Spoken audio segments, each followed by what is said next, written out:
Assalamu alaikum viewers. Today we have a very special guest with us, Miss Shaista Hassan, जिनका HR के अंदर particularly HR का strategic level पे different organization के साथ एक experience है. अस्सलाम वालेकुम मिस शाइस्ता. वालेकुम अस्सलाम। मिस शाइस्ता, जो हमारा primary purpose है इस podcast का या इस discussion का, वो ये है कि हमने identify करने हैं वो तरीक़ाकार जिससे employability हम बढ़ा सकें पाकिस्तान के अंदर जो ग्रेजुएट्स हैं. और मैं प्रीमियम सेगमेंट की यूनिवर्सिटीज़ के अलावा बात कर रहा हूँ, क्योंकि वी नो के IBA एलाम्स बिज़नेस ग्रेजुएट्स यहाँ के जो हैं इन्हें इजीली जॉब्स मिल जाती हैं. But if we talk about universities of Tier 2 cities, public universities of Tier 2 cities like Sargodha, Gujrat, Bahawalpur, उनके लिए पाकिस्तान में क्या एवेन्यूज़ हैं और क्या तरीक़ाकार उन्हें अपनाना पड़ेगा अपनी एम्प्लॉयबिलिटी को बढ़ाने के लिए. और प्लस आपकी तरफ से हमें कुछ इनपुट्स चाहिए होंगी कि जो अब यूनिवर्सिटी में जाना चाह रहे हैं स्टूडेंट्स, उनके लिए आप क्या कोई रोड मैप देंगी. तो सबसे पहले तो आप ओवरऑल पाकिस्तान की जॉब मार्केट का रीसेंट ट्रेंड बताएं कि इस वक्त कहाँ पे जा रही है, वेयर आर वी हेडिंग, और यूथ के लिए क्या अपॉर्चुनिटीज़ और क्या एवेन्यूज़ हैं पाकिस्तान में. अच्छा अली, थोड़ा सा मैं बैकग्राउंड आपको बताती चलूँ कि इट्स बिन 24 इयर्स मैं पाकिस्तान जॉब मार्केट के साथ काम कर रही हूँ. उससे पहले 20 इयर्स मैंने जॉब्स की थी. मल्टीनेशनल में 70% एंड नेशनल कंपनीज में 30%. जो मल्टीनेशनल थी उसमें Coca Cola Pakistan, head HR commercial, Metro cash and carry Pakistan, earlier in my career pioneer team member Telenor Pakistan, Pearl Continental hotel, education में बीकन हाउस के साथ. So there have been different companies जिसके साथ मैंने काम किया और बेसिकली HR के साथ किया. उसके बाद 2021 से I am into management development और ह्यूमन रिसोर्स कंसल्टिंग. सो मेरा जो स्पेशलाइजेशन एरिया ही टैलेंट मैनेजमेंट एंड डेवलपमेंट है. उसमें जो मेरा एक्सपीरियंस रहा है कि जॉब मार्केट के जैसे स्पेसिफिकली राइट नाउ बात करें तो job market is not growing as such, it is shrinking in terms of the large corporation level and huge national level corporations as well. क्योंकि जो profitability margins है वो reduce हो रहे हैं taxation brackets की वजह से, the investment into the market and the multinationals are withdrawing one reason or the other. उसकी वजह से ये है कि the competition is increasing instead of decreasing. और जो लोग बातें कर रहे हैं यूनिवर्सिटीज़ में, चाहे वो IBA हो या LAMS हो, big business institutions of Pakistan, they are facing equal challenges. I would say कि अब हम ये नहीं कह सकते हैं कि यूनिवर्सिटी ऑफ लाड़काना और जो चार सद्दा की यूनिवर्सिटीज़ है, सरगोदा की यूनिवर्सिटीज़ हैं, उनके पास लेस अपॉर्चुनिटीज़ है. आई स्ट्रांगली बिलीव कि अब जो इंटीरियर पाकिस्तान की अपॉर्चुनिटीज़ हैं वो ज़्यादा ग्रो होनी शुरू हो गई हैं. क्योंकि जो आपके अर्बन सिटीज़ हैं उसमें जो श्रिंकेज लेवल है उसमें कंपटीशन इतना ज़्यादा हो चुका है कि जो इनर हमारे सिटीज़ हैं उनके अपॉर्चुनिटीज़ एक्चुअली ग्रोथ फैक्टर्स में चली गई हैं. For example I will give you a brief example. One of the multinationals में जिनके साथ काम करी थी उनके पास रहीम यार खान में प्लांट्स है. लेकिन रहीम यार खान में एग्जीक्यूटिव लेवल पर जो लोग जाने को तैयार या रीलोकेट होने को तैयार नहीं है, सखर जाने को तैयार नहीं है. ठीक है. सबसे पहले जो मैं job is as good as one wants it to be, one wants to find it. There is a job for everybody in the world. तो अब सबसे पहले तो ये बिलीफ होना चाहिए कि आप किसी भी यूनिवर्सिटी के पढ़े में हैं, आपको जॉब मिल सकती है. The chances are there depending upon कि आप उस जॉब के लिए अपना आपको कितना फिट प्रूव कर. बिल्कुल ठीक है. अच्छा, ये जो मैं बात कर रहा हूँ, देखें मेरा अपना क्योंकि एक एक्सपीरियंस है कि पब्लिक सेक्टर यूनिवर्सिटी के अंदर आपको टैलेंट काफ़ी मिलता है, बिकॉज वहाँ पे मेरिट होता है. मेरिट होने की वजह से वहाँ पे ऑलरेडी जो इनटेक है उनकी काफ़ी सॉर्टेड और फिल्टर्ड होती है. मैंने उन बच्चों को पढ़ाया भी है, मेरा एक्सपीरियंस रहा है. एक्सेप्शनल टैलेंट है. मैंने एक सेमेस्टर के अंदर उनकी पर्सनैलिटीज़ को ट्रांसफॉर्म होते देखा है. अब वो बच्चे मुझे पता है कि सफ़र करेंगे, क्योंकि ऑलरेडी उनके जो सीनियर्स हैं जो ग्रेजुएट होकर बैठे हुए हैं, most of them are jobless. उनके पास कोई अपॉर्चुनिटी नहीं है. उसकी मल्टीपल रीजंस हैं. देखिए, मार्केट में एक है आपका यूनिवर्सिटी की एक ब्रांड वैल्यू होती है, उससे एक परसेप्शन बनती है मार्केट की, एक चीज़. दूसरा लैक ऑफ एक्सपोजर. उसके बाद उनके कनेक्शंस नहीं होते हैं जो कि बड़े सिटी में रह के लोगों के कनेक्शंस होते हैं. तीसरा और सबसे बड़ी बात यह है कि जो छोटे सिटीज़ हैं उनकी सराउंडिंग में कोई इस तरह की मार्केट नहीं है जहाँ पे आप उन्हें फिट कर सकें. फॉर एग्जांपल मैं आप सरगोदा यूनिवर्सिटी की बात करूँ कि मेरे ख्याल में 5,000 से ऊपर बच्चा हर साल वहाँ से ग्रेजुएट होता है. 5,000 में से 500 भी सेटल नहीं होते हैं राइट आफ्टर देयर ग्रेजुएशन.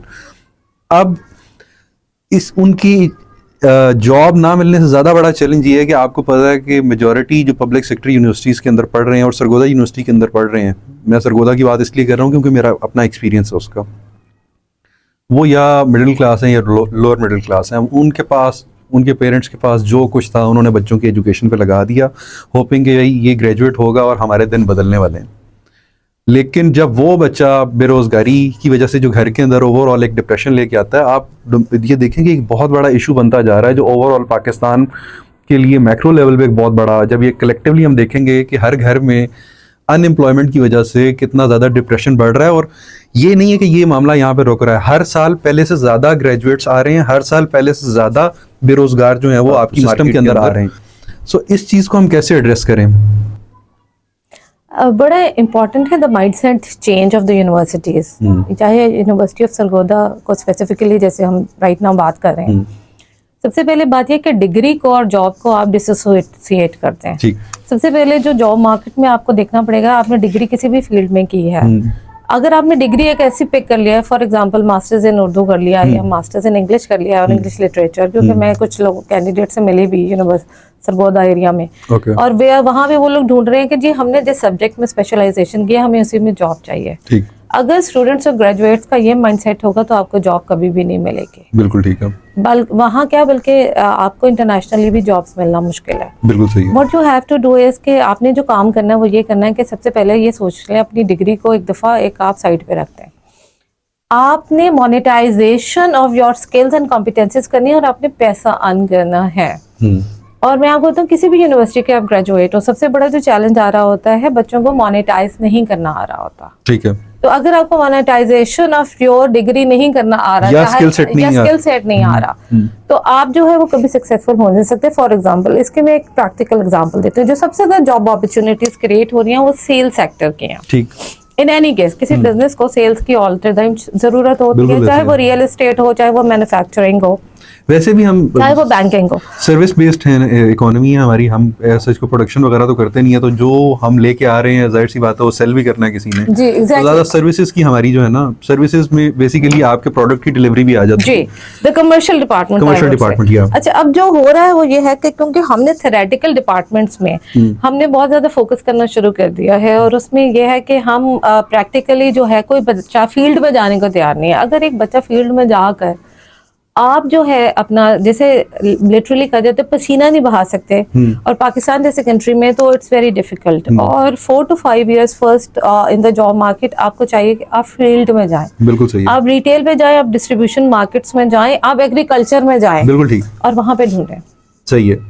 अच्छा, आपने रिसेंटली क्या एक्सपीरियंस किया? Definitely I think you would have interviewed at least, मतलब थाउजेंड्स में होंगे लोग जिनको आपने जिंदगी, हंड्रेड्स ऑफ थाउजेंड्स हो सकते हैं जिन्हें आपने या आपकी डोमेन ने इंटरव्यू किया होगा आज तक। आपको जो फ्रेश ग्रेजुएट्स हैं, और पर्टिकुलरली वही बात है कि पब्लिक सेक्टर की यूनिवर्सिटी के जो ग्रेजुएट्स हैं उनके अंदर आपको क्या शॉर्टकमिंग्स आपने एक्सपीरियंस की, और क्या आप समझती हैं कि उन एरियाज को हम किस तरह से एड्रेस कर सकते हैं? 2 मेजर एरियाज हैं। एक तो ये है कि आपकी बेसिक ग्रूमिंग और हाइजीन, और दूसरा ये है कि आपका पावर ऑफ एक्सप्रेशन क्या है। बिल्कुल सही है। क्योंकि वहाँ पे when somebody is appearing in an interview, you are a salesperson again of your competencies and skills. वहाँ पे जाकर अपने आप को सेल करना और अपने आप को मार्केट करना कि मैं कितना बेहतर हूँ इस जॉब के लिए, बिल्कुल सही है। वो बहुत से लोगों को नहीं आ रहा होता, और इमीडिएटली वो जो है वो उस जो केडर है फर्स्ट राउंड ऑफ इंटरव्यू से ही डिलीट हो जाते हैं। बिल्कुल सही है। सो इसे कम्युनिकेशन स्किल्स कह लेते हैं या इंटरपर्सनल स्किल्स कह लेते हैं, आपके इंटरपर्सनल स्किल्स वो लैक करते हैं। डाटा एनालिटिक्स एक आजकल आपको पता है कि बहुत इंपॉर्टेंट, छोटे से छोटा मशीन सारे के सारे डिसीजंस ले रही है which is driven by data. Data analytics की कितनी ज़्यादा आपको फील होता है कि डेटा एनालिटिक्स जो है बहुत पुअर है ग्रेजुएट्स की जो इमर्ज हो रहे हैं? बड़ी आपने अच्छा क्वेश्चन किया। आप ग्रेजुएट्स की बात कर रहे हैं। रिसेंटली कुछ प्रोफेशनल्स, बड़े सीनियर सीजन प्रोफेशनल्स का कुछ जो मैंने डेटा जो है उस पर उन्होंने ओपिनियन दिया, और मैंने उसको जो स्टडी किया तो वो जो एब्सोल्युटली रॉन्ग बातें कर रहे थे, और I am saying very senior professionals. और इस टाइम पे दुनिया में और पाकिस्तान में जो सबसे ज़्यादा जॉब्स निकलेंगी और जो पावर ऑफ प्रेजेंटेशन है इन टर्म्स ऑफ फैक्चुअल डेटा, वो अगर कोई नहीं प्रेजेंट कर पाएगा तो आप सक्सेसफुल हो ही नहीं सकते। चाहे आप डोमेन ऑफ HR में है, सेल्स में है, मार्केटिंग में है, डेफिनेटली फाइनेंस में तो ऐसा होता है, इवन एडमिनिस्ट्रेशन में, क्योंकि आपके जो अगर आप कॉस्ट ऑफ ऑपरेशनल एक्सपेंसेस नहीं निकाल सकते एंड उसके एनालिटिक्स और प्रीवियस ईयर पीवाई के साथ कंपैरिजंस नहीं करके फोरकास्टिंग एंड बजटिंग नहीं कर सकते तो आप वैसे ही डिलीट बिल्कुल सही है। एक हमने चीज़ देखी है कि प्रोबेशन पीरियड पहले ऐसा इतना सीरियसली नहीं लिया जाता था, लेकिन अब क्योंकि मार्केट में कंपटीशन बहुत ज़्यादा बढ़ गया हुआ तो अब प्रोबेशन पीरियड को प्रॉपरली प्रोबेशन पीरियड वाला ऑर्गेनाइजेशन अपना राइट प्रॉपरली एक्सरसाइज करते हैं। उसमें आप क्या समझते हैं कि लोग क्यों आगे स्ट्रगल कर रहे हैं? इन्हीं जो इनएबिलिटीज़ जो इंटरव्यू में बेसिकली असेस नहीं हो सकी और वो प्रोबेशन पीरियड 3 महीने का 2 महीने का उसके अंदर जब वो आके कर रहे होते हैं तो उसके अंदर उनकी परफॉर्मेंस खुल के या उनकी एबिलिटीज़ खुल के सामने आती हैं या जो उनके अंदर शॉर्ट कमिंग्स हैं वो खुल के सामने आती हैं। तो ये आपने रिसेंटली देखा है प्रोबेशन पीरियड पे जो ऑर्गेनाइजेशन को एक राइट होता है कि वो 1 दिन के नोटिस पे बंदे को घर भेज सकते हैं, वो उस पे क्या कमेंट्स हैं आपके? रिसेंटली आपने क्या एक्सपीरियंस किया, कैसे बिहेव कर रही है ऑर्गेनाइजेशन? पाकिस्तान में basically Pakistan is an employer market क्योंकि सप्लाई बहुत ज्यादा है। तो प्रोबेशन पीरियड में तो डेफिनेटली इस दफा टर्नओवर जो है वो बहुत ही ज्यादा हेवीली इंक्रीज होता जा रहा है। उसका बेसिक जो रीजन है वो ये एटीट्यूड है। डिस्पाइट की कम्युनिकेशन स्किल्स आपको इंटरव्यू में सक्सेसफुल कर सकती हैं, लेकिन प्रोबेशन में सक्सेसफुल होने के लिए आपको बहुत ही ज्यादा अटेंशन टू डिटेल और फोकस शो करना पड़ता है। बिल्कुल सही है। तो that is totally contrary to your communication skills और एबिलिटी टू मार्केट योरसेल्फ। बिल्कुल सही है। और प्रोबेशन में एबिलिटी टू फॉलो इंस्ट्रक्शंस भी बहुत ज्यादा गेज होता है। सो ये 3 थिंग्स है, attention to detail, focus and ability to follow instruction. उसमें जो मैं ग्रेजुएट्स को कहूंगी कि you should have a solution presentation approach instead of के अगर कोई काम करे मैनेजर तो आप जाके उसके बाद ये ना कहे डोंट स्टार्ट स्पेकुलेटिंग कि ये काम क्यों नहीं हो सकता, जस्ट ट्राई फौरन अपना दिमाग को यूज करें और कहें कि ये काम कैसे हो सकता है। बिल्कुल सही है। इसके अलावा आप क्या रिकमेंड करती हैं जो एंटरप्रेन्योरशिप की तरफ हमारा पाकिस्तान का, मैं समझता हूँ कि इकोनॉमी में एक बहुत बड़ा जो मसला है पिछले 20 सालों के अंदर वो ये है कि यूनिवर्सिटीज़ बहुत ज़्यादा बन गई। पहले ये होता था कि यूनिवर्सिटी वो बंदा जाता था जो यूनिवर्सिटी जाना डिज़र्व करता था। Now everybody is going to university, जिसकी वजह से आप अपनी सेविंग्स वगैरह पेरेंट्स अपनी सारी उस पर लगा दी, जो उनके पास कोई इन्वेस्टमेंट एक बच्चे के लिए उन्होंने रखी हुई थी वो उन्होंने उसकी एजुकेशन पे लगा दी, और उसके बाद लेट से जॉबलेस वो फिर रहा है तो उनके पास इतने फंड्स नहीं होते कि वो कोई अपना एंटरप्रेन्योरशिप वाली साइड पे जाए, वो अपना वेंचर स्टार्ट कर ले, और रिस्क टेकिंग एबिलिटी बहुत ज़्यादा कम हो जाती है। और सबसे बड़ा जो मसला आता है कि लोगों का दिमाग इतना ऊंचा चला जाता है कि यार मैं यूनिवर्सिटी का ग्रेजुएट हूँ, मैं रेडी लगाऊँ या मैं इस तरह का कोई काम करूँ। तो एंटरप्रेन्योरशिप को आप कितना इंपॉर्टेंट समझती हैं? क्योंकि पहले देखें एक बंदे ने अगर इंटर किया हुआ ना, अगर आप उसे बोलेंगे ना कि हाँ भाई ये 3 लाख रुपए हैं तो मैं इससे कोई लेट से फास्ट फूड का कुछ छोटा मोटा अपना स्टॉल लगा लो या कुछ कर लो, वो कर लेगा। एक ग्रेजुएट से ये करवाना बहुत मुश्किल काम है क्योंकि उनका दिमाग बहुत ज़्यादा आसमान पे जा चुका होता है कि पता नहीं वो कितने बड़े आइंस्टाइन बन चुके हों। ऑल्दो मतलब वो 2-3 महीने में जब जॉब ढूंढते हैं तो वापस ज़मीन पे आ जाते हैं। बट ये लैक ऑफ एंटरप्रेन्योरशिप पाकिस्तान की इकोनॉमी की डिस्ट्रक्शन में कितना बड़ा कंट्रीब्यूशन है। एसएमईज़ का कॉन्सेप्ट बिल्कुल ख़त्म हो गया है। छोटे बिजनेसेस का अगर आप प्रोपोर्शनली देखें तो अब वो ट्रेंड नहीं है बिजनेसेस की तरफ लोगों का आने का। इसका हमारी ओवरऑल इकोनॉमी की डिस्ट्रक्शन में कितना बड़ा कंट्रीब्यूशन है? और आप क्या रिकमेंड करती हैं कि एक बच्चा जो एकेडमिकली कोई इतना अच्छा नहीं है तो उसे इंटर के बाद किस साइड पे जाना चाहिए अगर रोज़गार ही मकसद है? अगर वो यूनिवर्सिटी में भी इसलिए जा रहा है कि इवेंचुअली उसने रोज़गार कमाना है इस डिग्री से, उनके लिए आपका क्या मैसेज है? काफ़ी अच्छा क्वेश्चन है। उसमें यह है कि हर डिग्री का मकसद ही पाकिस्तान के इंटरनेशनली भी जो लोग ले रहे होते हैं अपार्ट फ्रॉम 0.00 कोई 1% जो एजुकेशन लेने जा रहे होंगे, जो एजुकेशन लेने जाते हैं, एवरीबडी गोज के वो सारे ब्रेड विनर बनना चाहते हैं या वो पैसे कमाना चाहते हैं, मोनेटाइज करना चाहते हैं अपनी डिग्री को। पाकिस्तान में मोनेटाइजेशन ऑफ डिग्री का जो प्रोपोर्शन है, जैसे आपने कहा, लार्ज स्केल मैन्युफैक्चरिंग भी तबाह हो चुकी है और एसएमईज भी तबाह हो चुकी हैं। और जो जिस तरह फ्रीलांसिंग का हाइप क्रिएट किया गया है उसकी भी जो एक्चुअली फैक्चुअल प्रोबेबिलिटी रेशियो है वो बहुत कम है। उसमें भी वो लोग कोर्सेज का जो रुझान है वो ज्यादा अच्छा है if you are into a teaching and training kind of a thing.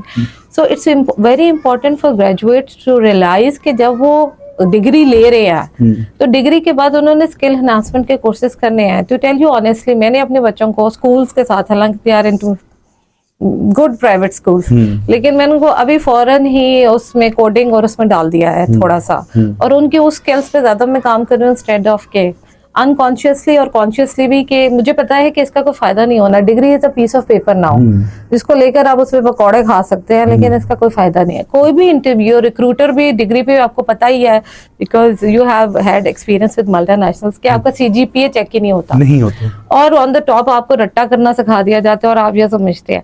हाँ, जो यूनिवर्सिटी डिग्री आपको सिखाती है वो ये सिखाती है कि आपको एक लाइन में चलना सिखाती है। आपको चाहिए कि जो ही यूनिवर्सिटी डिग्री आप ले रहे हैं तो आप एक तो डिलीट कर देंगे मेरी क्या डिग्री है। दूसरी बात ये कि एंटरप्रेन्योरशिप में आप कौन सा फील्ड जो है आपको रिटर्न्स देगा। हो सकता है कि आपको वो फील्ड रिटर्न्स दे रहा है जो फूड कार्ट्स जो फॉर एग्जांपल है, फूड कार्ट्स में रेस्टोरेंट्स ना ओपन करें क्योंकि उसका जो है ऑपरेशनल कॉस्ट बहुत ज्यादा है। सही है। तो ये जो बेसिक ऑपरेशनल और बेसिक फाइनेंसेस है, to tell you honestly, I think जो ट्रेनिंग स्कूल्स नहीं कर पा रहे हैं। कम्युनिकेशन इज वन थिंग, और जैसे आपने डेटा एनालिटिक्स की बात की, तो इसी तरह बेसिक्स ऑफ फाइनेंस कि when running a business how to make it profitable का एक छोटा सा कोर्स जो है वो डिग्रीज के बाद लोगों को निकाल सके, ROI निकाल सके, ये जो मोटी-मोटी चीजें हैं, मोटी-मोटी चीजें वो तो बंदा अब बच्चों को यही नहीं पता कि हम डिग्री करने जा रहे हैं तो हमारे घर के हमारे अब्बू जो बिजली का बिल पे कर रहे हैं वो आपका कितना percentage of your house hold income है।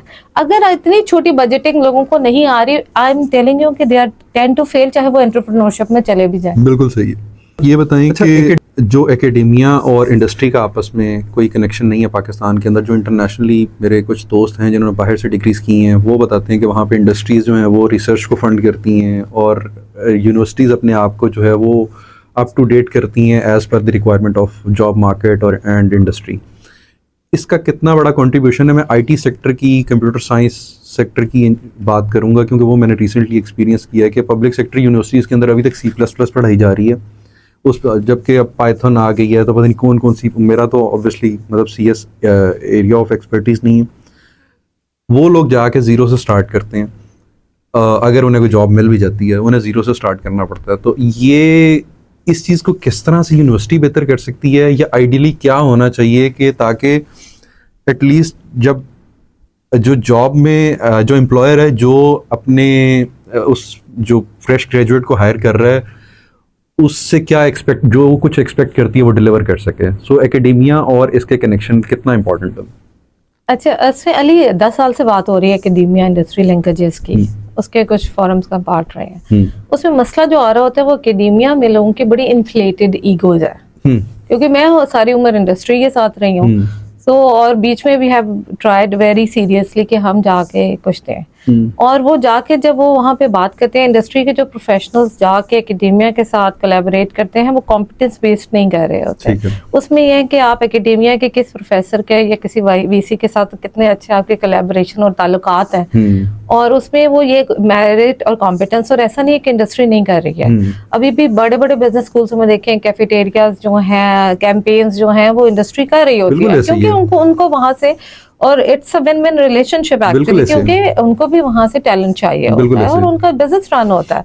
तो ऐसा नहीं है कि इंडस्ट्री ट्राई नहीं कर रही। इंडस्ट्री की जितनी भी कैपेसिटी है, और आपको पता है कि इस मुल्क में इंडस्ट्री लगाने के लिए और उसको चलाने के लिए चाहिए, सबसे पहली बात क्योंकि आप एग्जैक्टली एवरीबॉडी इज ट्राइंग कि आप इंडस्ट्री वाले को तो सबसे पहले भगा देना। बिल्कुल ठीक। अच्छा, अब एकेडेमिया में क्या हो रहा है? एकेडेमिया में ये हो रहा है, आप ये कह रहे हैं ना कि ग्रेजुएट्स की होती है कि हमने डिग्री कर लिया। आप सोच नहीं सकते कि जो मेरा एकेडेमिया के साथ एक्सपीरियंस रहा है ना, कि प्रोफेसर्स के साथ, अब जो है ट्रिपल मास्टर्स मैंने किया हुआ है डिफरेंट डोमेन्स में पाकिस्तान में। उसके बाद 24 साल का मल्टीनेशनल के साथ कॉर्पोरेट एक्सपीरियंस। जब हम जाकर किसी को मशवरा देने की कोशिश करते हैं या ओपिनियन देते हैं ना, तो सबसे पहले जो एक आम जो है असिस्टेंट प्रोफेसर भी वो कहेगा नहीं। ये जो हमारी इन्फ्लेटेड ईगोस है ना, जिसमें वो ये कह देते हैं कि हमने आपके बात नहीं सुनी क्योंकि बिकॉज जो है मैं एक PhD की डिग्री कहीं से ले आया हूँ। अच्छा, और ऑन टॉप ऑफ दैट जो हमारी इंटरनेशनल की मैं अभी बात नहीं करूंगी क्योंकि वहां पे भी खैर ऑनेस्टली स्पीकिंग ये हमारा पैराडाइम शिफ्ट होना चाहिए कि हम ये समझते हैं कि जो बाहर से डिग्री लेके आया है वो बड़ा कॉम्पिटेंट होगा। ऐसा कुछ नहीं होता। मैंने हर तरह के देखे और बड़े बड़े इनकॉम्पिटेंट लोग, क्योंकि अभी business schools of different Europe and staff मैं उनके साथ काम कर रही हूँ। वहां पे भी डिग्री बिकना शुरू हो गई है काफी हद तक, ठीक है, बिकॉज उनको पैसे वो चाहिए, बिजनेस है उनका, उन्होंने business है। उन्होंने और हमारा बिजनेस मॉडल अडॉप्ट कर इधर सबसे ज्यादा profitable business right now in जो पाकिस्तान में है वो ये ही है जो University, एचएससी में एकेडेमिया को जो ग्रांट कर दी है अथराइजेशंस और गिविंग डिफरेंट डिग्रीज, उसमें क्रेडिबिलिटी ऑफ अ डिग्री क्या है, उसमें कॉपी पेस्ट एक थीसिस को यूज हुआ है कि नहीं गया। I will tell you a small example, एक में दो काफी इंटरनेशनल सर्टिफिकेशंस है मेरी, वहां पे आप कॉपी अगर मटेरियल करेंगे तो दे यूज सॉफ्टवेयर्स, और अब तो वो टर्निटिन वगैरह और डिफरेंट हैं, वो तो सारे हमारे यहाँ पे जो आपका जो एकेडेमिया का जो अपना लेवल है उसमें अच्छे प्रोफेसर्स भी हैं, there are some professors I am big fan of, जो लिटरली इनोवेशन पे काम कर रहे हैं, कि by virtue of default of Pakistan में टैलेंट इतना है कि अच्छा टैलेंट आ ही जाता है नजर, तो एकेडेमिया में जो, लेकिन on top of that academia जैसे इंडस्ट्री को इज्जत नहीं देना शुरू होगा। अब मैं आपको बताती हूँ, एक एचओडी ने हमें कहा he is getting around 2.5 to 3 million because by virtue of his experience 30 lakh रुपया वो कमा रहे हैं। उसने कहा कि मैं काम नहीं करना चाहता, मैं जाके यूनिवर्सिटी में लेक्चर देना चाहता हूँ, ठीक है। एक एग्जांपल आपके सामने ही बैठी है वैसे, अच्छा, 30 की नहीं है, 5 लाख की है ये। अच्छा इंटरेस्टिंग। अच्छा, अब वो जाके एचओडी जिसने काम किया है, करियर बनाया है, टैलेंट हायर करता है, वो ग्रूम कर सकता है, वहां पे जाके वो कोई बात कर रहे और वहां पे उनको कह रहे कि नहीं जी आपने क्योंकि एमफिल नहीं किया हुआ। Yes. भाई आपके एमफिल का किसी को क्या फायदा? सही बात है, ये बात तो बिल्कुल सही है। आपने एमफिल नहीं किया हुआ तो हम आपको क्लास ऑफ फला नहीं दे सकते, तो वो, और अगर हम आपको पैसे देंगे तो हम आपको पीनट्स भी नहीं दे सकते। आप मुफ्ते में आके कर दें तो जाहिर है वो अपनी 3 मिलियन का करियर वो मुफ्त में कैसे छोड़ के आ सकता, वो छोड़कर वो 100% आपके साथ कैसे इन्वेस्ट करेगा। अच्छा, और अगर वो कर भी दे, जो लोग कर भी रहे हैं, some people are doing that, वहां पे एक इन्फ्लेटेड ईगो वाले एकेडेमिया के प्रोफेशनल्स बैठे हुए हैं, क्योंकि पक्की जॉब्स लगी हुई हैं उनकी, वो इस चीज पे बहुत ज्यादा है ना, उनकी अकड़ और घुमंड खत्म नहीं होता कि हमारी तो पक्की जॉब है, ये विजिटिंग पे हैं। हालांकि अगर आप ये देखें, आईबीएम में केस बिल्कुल डिफरेंट था। आप यकीन करें कि बहुत ज्यादा कोर्स जो है ऑफर होकर ड्रॉप हो जाते थे कि इंडस्ट्री से बंदा नहीं मिला। स्पेशलाइजेशन के कोर्सेज एक अनरिटन पॉलिसी थी कि स्पेशलाइजेशन के कोर्स इंडस्ट्री से बंदा आके पढ़ाएगा, ठीक है, और वो फिर बंदा आ रहा है तो उसके साथ उसके लेफ्ट राइट फौरन जनाब हमारी उसकी असिस्टेंस के लिए बहुत ज़्यादा यूनिवर्सिटी उन्हें से पता चलेगा कि भैया आप किसी को वीआईपी प्रोटोकॉल दे रहे हैं।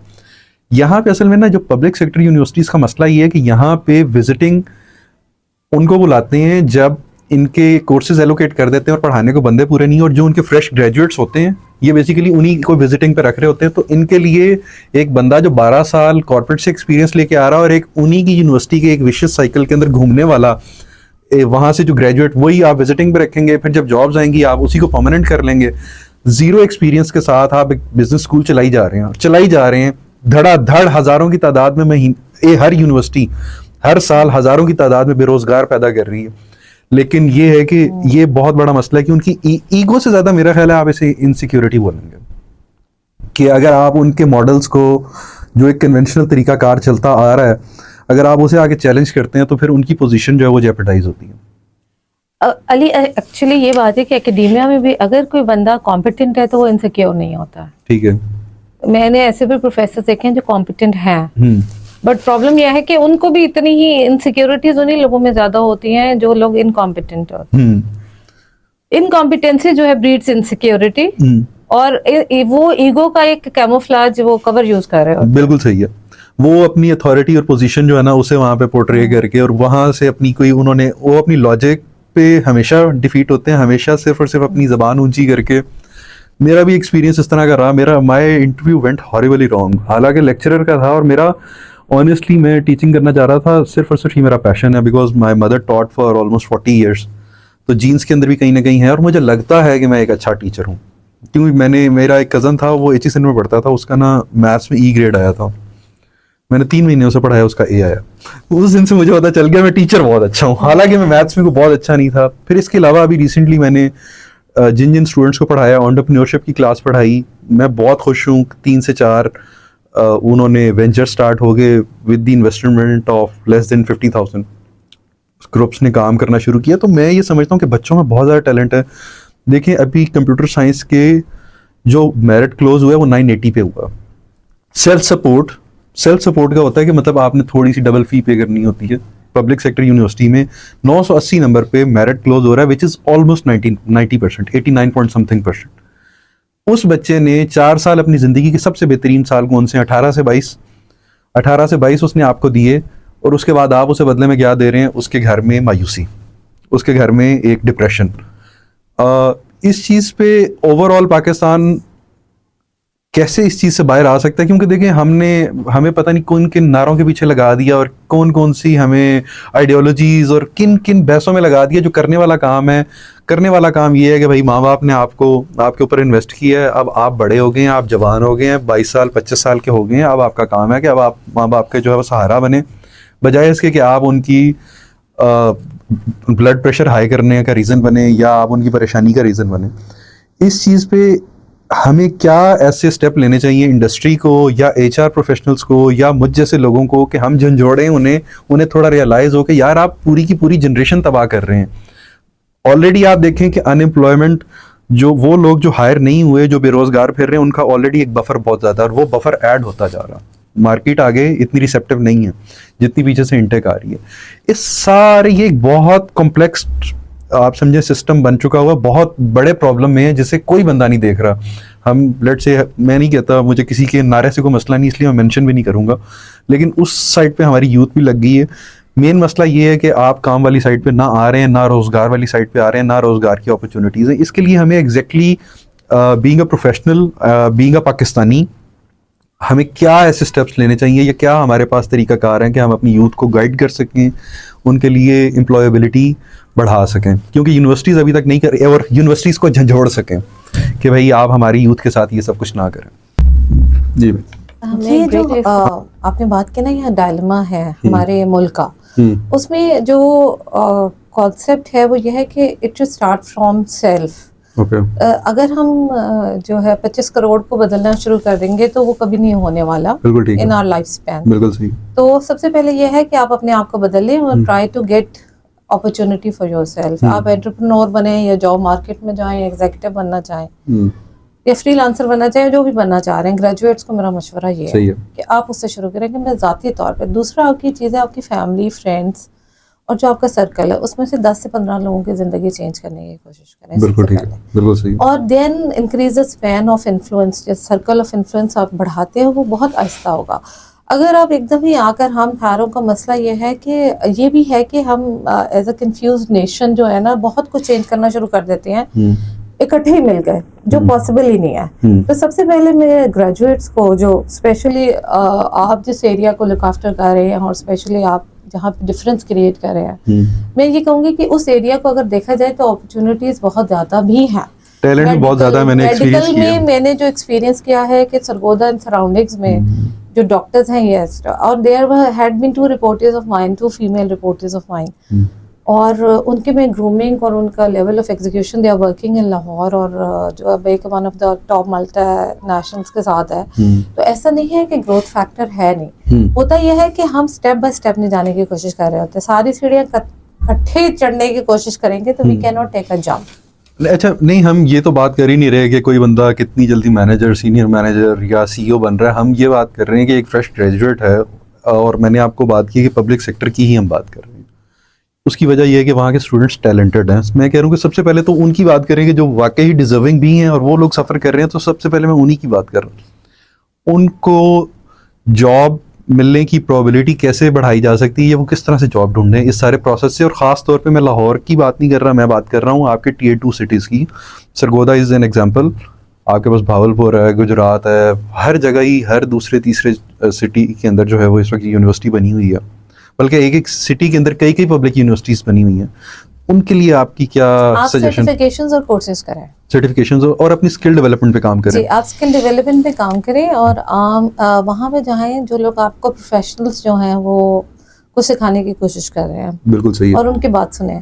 अगर आप अपनी डिग्रियां लेकर जॉब ढूंढेंगे, आपको कहीं पे भी जॉब नहीं मिलेगी। मैं फिर से उसी बात पर आती हूँ, क्योंकि वजह यह है कि इन एरियाज़ में वो उन्होंने सर्टिफिकेशंस और स्किल्स पे काम नहीं किया होता और सीखा नहीं होता। मतलब जैसे आपने कहा एक्सेल नहीं आता लोगों को, डेटा एनालिटिक्स। अगर आज भी एक लड़के को आपको एक्सेल आ जाता है, आपको ग्राफिक डिजाइनिंग आ जाती है, आप वो छोड़े, मैं कह रहा हूँ कि एक्सेल की इतनी रिक्वायरमेंट है, आप जो आपकी फैक्ट्री का गार्ड होता है वो भी एक्सेल यूज कर रहा होता है। बिल्कुल आप सही कह रहे हैं। अब आप ये देख लें, आपके अटेंडेंस मैनेजमेंट सिस्टम्स जो हैं वो सारे जो है ऑनलाइन चले गए हैं।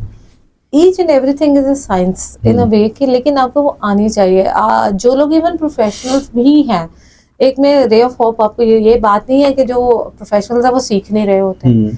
For example like this podcast जिस पे आज हम बात कर रहे हैं, तो अगर हमारे जैसे सीनियर जेन एक्स को देखा जाए तो वो ये तमाम चीजें सीख रहे हैं साथ। बिल्कुल ऐसे ही है, हमने भी अभी सीखी है। एवरी डे आप और हम कुछ ना कुछ सीख रहे होते हैं। अब ऐसी यही बात है, बहुत सारी चीजें, 12 साल का मेरा करियर, उन 12 सालों में इतनी सारी चीजें आई हैं, इतनी सारी चीजें, टेक्नोलॉजी इतनी, आपके सॉफ्टवेयर इतने ज्यादा इवॉल्व हो गए हैं, इतने अपडेट हो गए हैं कि हम अभी तक सीख रहे हैं और हमें यही लगता है कि प्रॉब्ली हमें कुछ नहीं आता। वैसे माइंडसेट यही होना चाहिए कि हमें आता कुछ नहीं। और लेकिन साथ ही साथ उस पर गिव अप नहीं करना होता, साथ ही साथ आपने कि यार मुझे नहीं आता, मैंने ये करना, मैंने ये सीखना है, इस माइंडसेट के साथ हमें जाना है। पाकिस्तान में ओवरऑल एक इंक्रीजिंग मायूसी यूथ, क्या उन्हें करना चाहिए यहाँ से फाइनल वर्ड्स के वो कम से कम अपनी जिंदगी में पूरी उम्मीद हो, आपकी कोई नसीहत हमारी यूथ के लिए? मेरे ख्याल में मायूसी तो गुनाह है, और दूसरी बात यह है कि उम्मीद तो जब तक जिंदगी है उम्मीद है। और ये बात नहीं है कि ज़िंदगी में कोई बंदा डिफरेंस क्रिएट नहीं कर सकता। और मैंने अपनी ही लाइफ स्पैन में, लोग कहते थे कि जी मल्टीनेशनल्स में सिफारिश के बगैर जॉब नहीं मिलती। आपको भी पता है, हमें भी पता है कि हमारी कौन सी सिफारिशें थी। मेरी एक भी जॉब सिफारिश नहीं हुई। आपने अभी मेंशन किया कि आपने बॉसेस को क्यों नहीं बताया कि ये आपका लिंक है एक। तो मैं बता रहा हूँ कि हमने ये चीज कहीं पे भी एक्सरसाइज नहीं की है। एग्जैक्टली। तो ऐसा नहीं होता, ये हमें लग रहा होता है। और ये सारी अगर कोई नेगेटिव टॉक कर रहा है, चाहे आपके दोस्तों में या आपके रिश्तेदारों में है, आप उन लोगों से दूरी इख्तियार करें। सबसे पहले बात तो ये, एक प्रैक्टिकल में। दूसरों में आपको बता दूं, ये यूनिवर्स जो है ना, ये अल्लाह ताला ने गिविंग के लिए बताया। ठीक। ये दुनिया जो है ना, इसकी अपॉर्चुनिटीज जो है, ये अभी हम 6 बिलियन पे हैं। अगर हम उससे भी ज्यादा हो जाए, इससे भी ज्यादा हो जाए ना, तो यूनिवर्स जो है, अगर आप इसको ऐसे व्यू करना शुरू कर देना कि अल्लाह ताला ने इतने स्टार्स बनाए हैं, इतने सन्स हैं, इवन नाउ जेम्स वेब जो टेलीस्कोप है, उससे ये पता चल गया कि यूनिवर्सेस भी बेइंतहा है। बिल्कुल सही है। तो आप मुझे बताइए कि व्हेन यू आर थिंकिंग, और एक मैं एक टिप हमेशा दूंगी कि आप आंखें बंद करके सोचें कि जब इतनी ज्यादा कायनात है, तो आपका जो रिज़्क है वो जो लामहदूद है, वो आपको मिलना है। लेकिन उसमें बड़ी इंपॉर्टेंट बात यह है कि आपकी कन्विक्शन होनी चाहिए कि ये इसके लिए मैं कोशिश करूंगा, क्योंकि अल्लाह ने परिंदों को भी रिज़्क जो है वो घोंसलों में नहीं दिया। बिल्कुल ऐसे ही है। उसके लिए आपको फ्लाई करना पड़ेगा। वो साइबेरिया से अफ्रीका में ट्रेवल करते हैं अपने रिज़्क के लिए। बिल्कुल सही है। Thank you so much miss Shaista, बहुत इन्फॉर्मेटिव सेशन रहा हमारी यूथ के लिए, जो एक और ख़ास तौर पे जो इस वक्त लोग ग्रेजुएट्स हो रहे हैं, क्योंकि मैं को बहुत ज़्यादा ओवरऑल पूरी सोसाइटी पे फोकस कर भी नहीं रहा। मैं कह रहा हूँ कि एटलीस्ट जो चीज़ मेरे सामने है उस चीज़ पे फोकस करें। And the sole purpose is to increase the employability of graduates, specially जो हमारे पब्लिक सेक्टर के एक मिडिल क्लास फैमिली से ताल्लुक़ रखने वाले, which is majority of Pakistan by the way, majority of graduates, उन पे फोकस करके कि उनके अंदर हम किस तरह से एक उम्मीद की किरण जगाएं और किस तरह से हम उन्हें सही डायरेक्शन पे लगाएं। उसके अंदर I am thinking of a training program जिसके अंदर I will work on their communication skills, their data analytics, email mannerism, उसके अलावा जॉब से अप्लाई कैसे करना, उनका फॉलो। अब देखें, मेरी ठीक है, मेरी ड्यूरिंग स्टडीज़ ही, मैं ग्रेजुएट होने से पहले मेरे पास जॉब थी, लेकिन मैंने कुछ 6 महीने मैंने कम से कम अप्लाई किया है, कम से कम 100 ऑर्गेनाइजेशन में अप्लाई किया होगा। और मुझे एक वो शीट आज भी मेरे पास है कि किस में हम किस स्टेप पे पहुंचे हैं, किस पे फॉलोअप लेना है, कॉन्टैक्ट पर्सन कौन है, वो पूरी एक्सेल पे हम एक शीट मेंटेन करते थे। लोग तो अप्लाई नहीं करते हैं उस तरह से। तो ये सारी चीज़ें जो हैं हम उन्हें एजुकेट करेंगे ताकि वो उनकी कम से कम एम्प्लॉयमेंट के चांसेस जो हैं वो हम इंक्रीज़ कर सकें। इसमें आपकी तरफ से जो हमें फीडबैक या इन्फॉर्मेशन आई है हमारी यूथ के लिए, I think that is going to be very helpful for our youth. इंशाल्लाह आपसे फिर दोबारा हम आपको ऑनबोर्ड करेंगे to educate those kids. Thank you so much for your precious time. अस्सलाम वालेकुम। Thank you.